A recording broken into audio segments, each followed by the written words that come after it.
Olá, meus caros alunos, aqui professor Edmar de Aquino, para a gente retomar a resolução das questões do nosso projeto Oráculo dos Concursos. Então, eu deixei lá no grupo do WhatsApp as questões de processo civil e hoje nós vamos responder essas questões, tá? Amanhã eu deixo questões de processo penal para que a gente possa, na sequência, responder, beleza? E assim por diante. Então, se você está chegando aqui, é novo no canal e tem interesse, procure lá na bio do meu Instagram o link do grupo do WhatsApp para você ingressar e receber essas questões. Fechou? Vamos lá, vamos aqui para as questões sem perda de tempo. Julgue o item seguinte, relativo a deveres e sucessão das partes e dos procuradores. Competência e contestação no processo civil. Primeira questão. O benefício da gratuidade de justiça pode ser concedido de forma integral ou parcial, sendo permitido o parcelamento das despesas processuais que o beneficiário deve antecipar, a isenção em relação a determinados atos ou a redução proporcional dos valores a serem adiantados. Assertiva corretíssima, pessoal. Meu povo, cuidado. O CPC de 2015 inova. E aí, ele traz alguns benefícios adicionais à gratuidade da justiça em relação ao CPC revogado. Bom, em primeiro lugar, você tem que lembrar que a pessoa natural ou jurídica, nacional ou estrangeira, que não tiver condições de pagar as custas e as despesas do processo, tem direito à gratuidade de justiça. Agora, essa gratuidade da justiça pode ser dada pelo juiz, pode ser concedida pelo juiz para alguns atos processuais ou todos os atos processuais. Em outros termos, ela pode ser parcial ou total.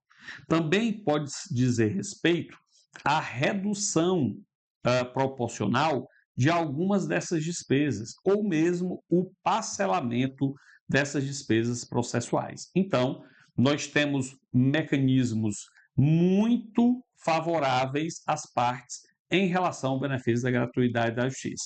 Assertiva, portanto, correta. Vem aqui comigo, por favor. Vamos para a segunda questão. A segunda questão diz assim: a intervenção da União em ação indenizatória na condição de sucessora, olha aí, sucessora de sociedade de economia mista federal, implica que a competência para processamento e julgamento da ação passe da Justiça Estadual para a Justiça Federal, ainda que tenha havido a formalização de sentença pelo juízo estadual. A assertiva aqui, pessoal, correta. E está correta por quê? Presta atenção aqui que existe uma competência da Justiça Federal que é definida constitucionalmente. Então, essa competência da Justiça Federal tem uma competência absoluta que é inderrogável por vontade das partes. E ela se dá quando a União, suas autarquias ou empresas públicas federais ingressam no processo. Preste atenção que o próprio CPC diz textualmente que se a União ou uma de suas autarquias ou empresas públicas federais ingressa no processo, o juízo estadual já perde automaticamente competência. O processo tem que migrar para a Justiça Federal. Só que aqui nós temos uma sociedade de economia mista federal que é a parte. Veja, a sociedade de economia mista federal, ela não tem foro na Justiça Federal. Os seus processos tramitam na Justiça Estadual, que é a justiça competente para essas ações. Só que a questão está dizendo que a União entrou como sucessora processual. Veja, haverá sucessão processual sempre que um ente sair de um dos polos da ação e outro ente entrar em seu lugar. Foi o que aconteceu aqui. A Sociedade de Economia Mista Federal saiu de um dos polos da ação e a União entrou em seu lugar. Na hora que a União ingressa, a Justiça Estadual perde competência e o processo deve ser remetido para a Justiça Federal. Beleza? Ótimo. Vem aqui comigo. Vamos passar para a próxima questão. Próxima questão diz o seguinte: em relação aos processos nos tribunais, aos meios de impugnação das decisões judiciais, a coisa julgada, a ação civil pública e a ação de improbidade administrativa, julgue o item seguinte, de acordo com as normas de direito processual civil e a jurisprudência dos tribunais superiores. Terceira questão. Caso o recorrente deixe de comprovar a existência de feriado local no momento da interposição do recurso, o tribunal poderá determinar a correção do vício formal ou desconsiderar a irregularidade se a informação já constar no processo eletrônico. Hoje, pessoal, a assertiva está correta. Essa assertiva foi interessante porque ela trouxe uma inovação da Lei 14.939 de 2024, portanto, do ano passado, tá? Veja que antes dessa lei, o recorrente tinha que realmente demonstrar a ocorrência de feriado local. Se ele não demonstrasse, o recurso não seria conhecido por ser intempestivo. Hoje, evoluímos para concretizar mais uma vez o princípio da primazia do julgamento de mérito, que também é aplicado em âmbito recursal.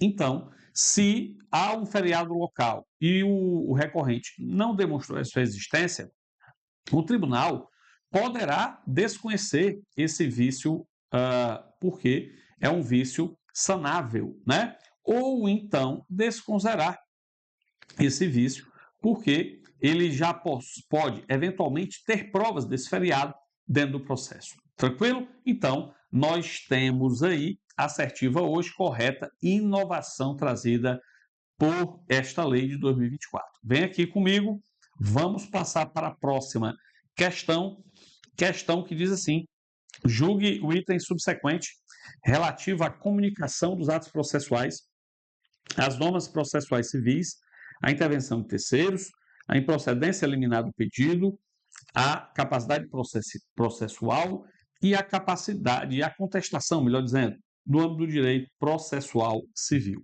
Vamos para a questão número 4. Caso o juiz verifique, ainda antes da citação do réu, note, ainda antes da citação do réu, a prescrição da única pretensão apresentada pelo autor, o magistrado poderá julgar liminarmente improcedente o pedido, hipótese em que o processo será extinto com resolução do mérito. Assertiva absolutamente correta, meus caros. Veja, pessoal, a improcedência liminar do pedido, e essa liminar significa exatamente sem oitiva do réu, o réu nem vai ser citado e o processo já vai ser extinto com julgamento de mérito, tá? A improcedência é quando o juiz ele profere uma decisão que extingue o processo com julgamento de mérito. E lembre-se, as hipóteses da improcedência liminar estão, via de regra, no artigo 332 do CPC. No artigo 332, em seu caput, você vai ver a primeira hipótese em que o juiz pode decretar a improcedência liminar do pedido, que é quando o pedido do autor for contrário a um dos precedentes judiciais arrolados no artigo 332. Para você ficar com um exemplo, quando o pedido é contrário à súmula do STJ ou do STF, é um precedente, o juiz não pode julgar em forma contrária ao precedente. E por isso ele vai extinguir o processo com julgamento de mérito pela improcedência liminar do pedido. Mas tem uma hipótese que é muito esquecida e por isso que cai muito em prova, que é a hipótese do parágrafo 1º, que diz que quando o juiz ele reconhecer de pronto prescrição ou decadência, ele poderá decretar improcedência liminar do pedido, tá? Então veja, na primeira vez, no primeiro momento que o magistrado estiver analisando a petição inicial, se ele reconhece naquele momento uma prescrição ou decadência, ele pode extinguir o processo com julgamento de mérito pela improcedência liminar do pedido, independentemente de citação do réu. Está aí o acerto da nossa questão. Vem comigo, vamos para a questão número 5. Questão número 5 diz assim: ao apresentar contestação, o defensor público deve manifestar-se especificamente sobre todos os fatos alegados na petição inicial, sob pena de presunção de veracidade das alegações não impugnadas. Pessoal, a assertiva é errada. Veja, a regra é que o réu tenha o ônus da impugnação especificada dos fatos. Em outros termos, o réu, na sua contestação, ele tem que refutar, ele tem que impugnar ponto a ponto todos os fatos apresentados pelo autor em sua inicial, sob pena de serem considerados verdadeiros os fatos não impugnados. Esse é o princípio da impugnação especificada da matéria fática apresentada pelo autor em sua inicial. Só que o Código, de forma excepcional, diz que não precisa observar essa impugnação especificada dos fatos, podendo contestar por negativa geral 3 figuras. O primeiro deles é o advogado dativo. O advogado dativo não precisa cumprir com o ônus da impugnação especificada da matéria fática. O outro é o defensor público, então a defensoria também não precisa, e o final, o terceiro e último, é o curador especial. Então, advogado dativo, defensor público e curador especial não precisam cumprir com o ônus da impugnação especificada da prova, da matéria fática, melhor dizendo, apresentada pelo autor em sua inicial, podendo contestar por negativa geral. Basta ele dizer que refuta todos os fatos apresentados pelo autor em sua inicial por considerá-los inverídicos ou porque os fundamentos jurídicos extraídos daqueles fatos não correspondem à verdade. Beleza? Ótimo. Não esqueçam, galera. Se você está acompanhando a resolução dessas questões, você está observando que nós temos assuntos diversos, né, em uma prova de processo civil. E para você chegar lá em condição de concorrer com o restante dos candidatos, você tem que dominar todos esses assuntos. Você tem que ter contato com essa matéria para que você chegue na hora da prova competitivo. E para isso, nós vamos deixar na descrição os links dos nossos cursos, tá? Então, considere adquirir para a gente ter esse contato muito forte até a prova que você vai realizar, seja do MP, seja do TJ ou de outro concurso. Vem comigo, vamos para a próxima questão, questão de número 6. O que é que ela diz aqui? Com relação aos processos e aos recursos no âmbito do STJ, julgue o seguinte item, questão número 6. Os presidentes ou vice-presidentes dos tribunais regionais federais e tribunais de justiça dos estados, do DF e dos territórios exercem o juízo de admissibilidade dos recursos ordinários dirigidos ao STJ. Tá? Errada a assertiva e o erro é isso aqui. Veja, se você está olhando para a questão e não sabe do que ela fala, é falta de base, tá? É falta de base. Por quê? Porque você tem que saber o que é juízo de admissibilidade, em primeiro lugar. Juízo de admissibilidade é a análise da presença dos requisitos recursais. Existem requisitos recursais intrínsecos e extrínsecos que devem estar necessariamente presentes para que o teu recurso seja conhecido. O CPC modificou a lógica da análise desse juízo de admissibilidade. Antigamente, no Código Revogado, a lógica regra era o duplo juízo de admissibilidade. Hoje não é mais. Hoje, a regra é o juízo de admissibilidade único no órgão ad quem, no órgão julgador. A maioria dos recursos está aqui. Então, você tem a apelação desse sistema, o agravo de instrumento, os embargos de divergência, o recurso ordinário está nesse esquema, tá? Então, perceba que a maioria dos recursos estão aqui, no juízo de admissibilidade único, no órgão ad quem, no órgão julgador. Existem ainda duas hipóteses do duplo juízo de admissibilidade. Do juízo de admissibilidade na origem, no órgão ACO, e no órgão de destino, no órgão adquem. Essas duas seções são apenas para os recursos excepcionais. O recurso especial no STJ e o recurso extraordinário no STF. Veja que a banca quis fazer uma pegadinha aqui para te pegar. Mas se você sabe o que eu estou explicando, você acharia graça para essa banca e iria na frente, né?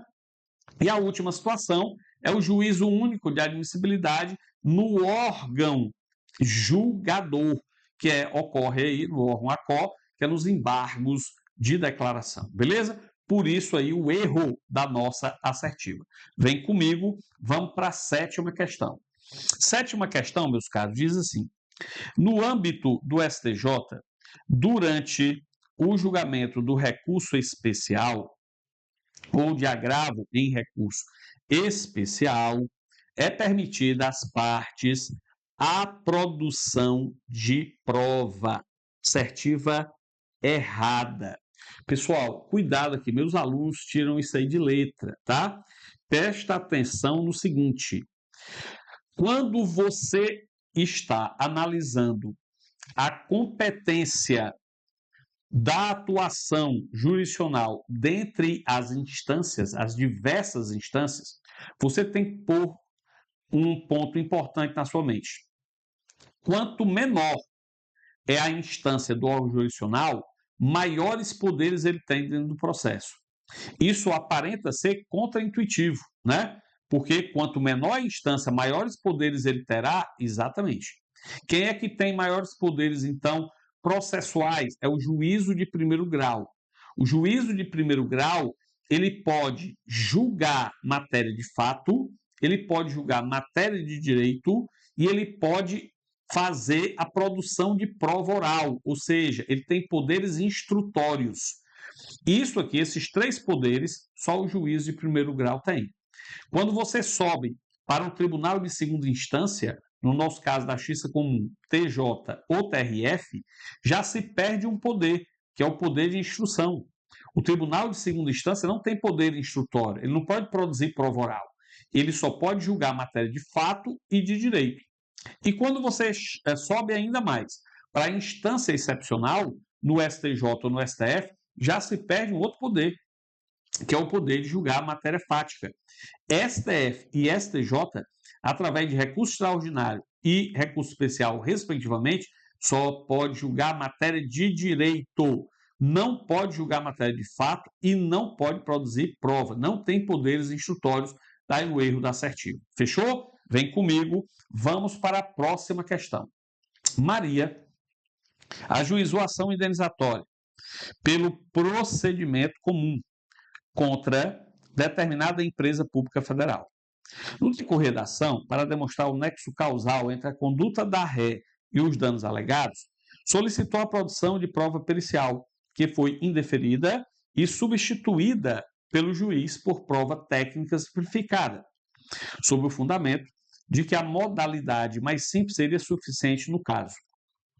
Por não concordar com a decisão, Maria interpôs agravo no instrumento contra a decisão, alegando que a complexidade do caso demandaria a produção de prova pericial e que a substituição não poderia ter sido feita de ofício pelo magistrado.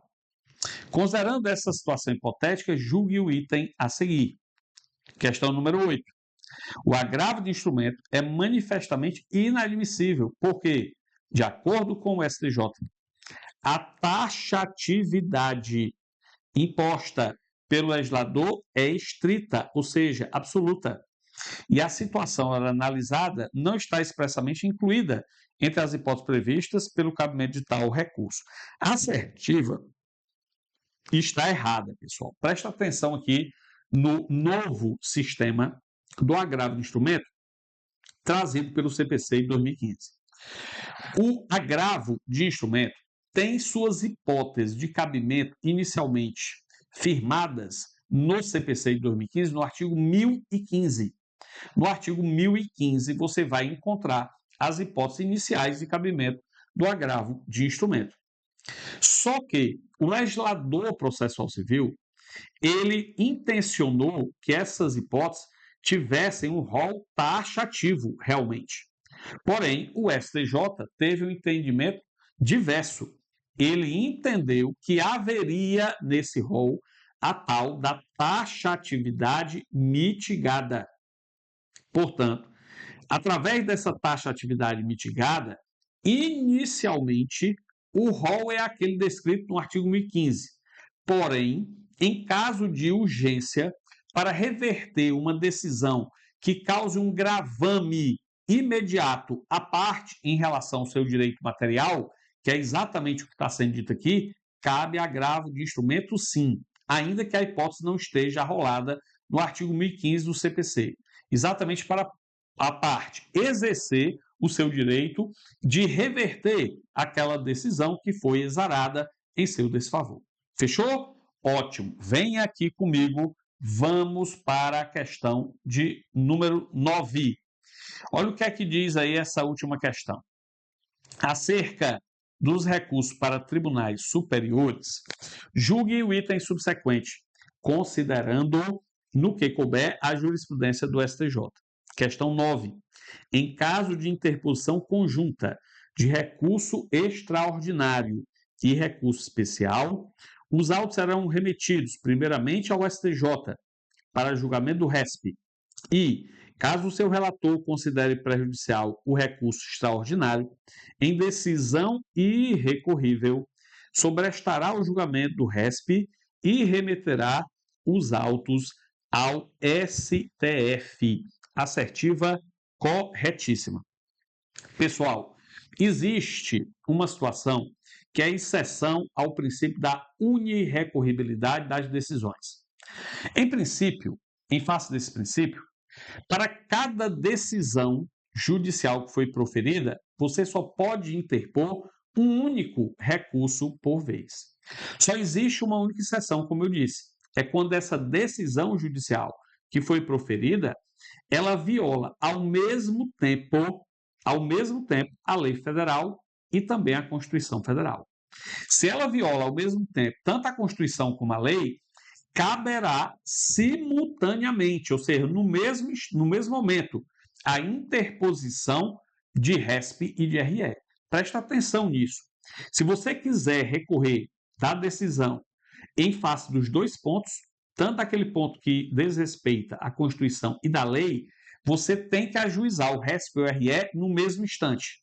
Se você ajuizar só um, preclui para o outro. Tem que ajuizar, então, RESP e RE. É este caso que ele está comentando na questão. Quando se está diante de uma interposição simultânea de RESP e RE, esses recursos vão primeiro para o STJ, tá? Primeiro para o STJ.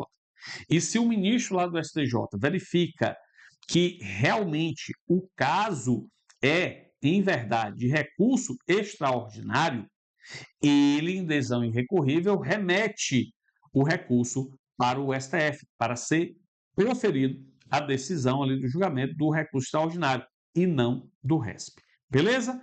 Ótimo. Vem aqui comigo. Vamos para a última assertiva, tá? Assertiva número 10.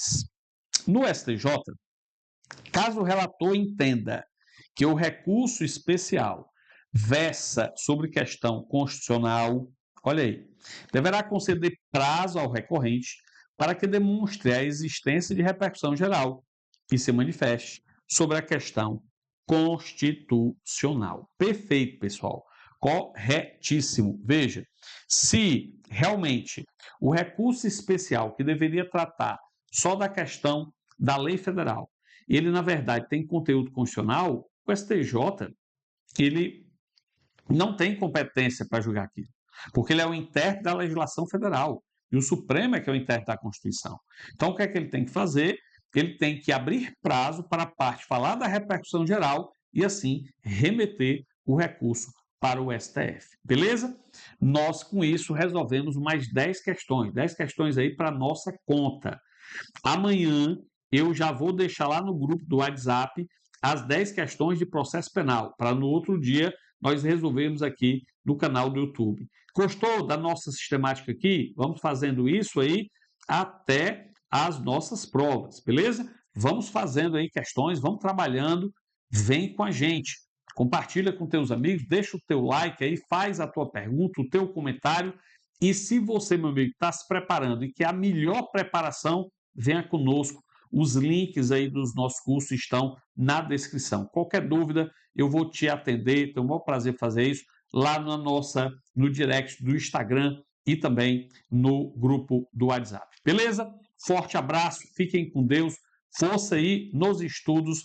Até a próxima, meu povo, se Deus quiser.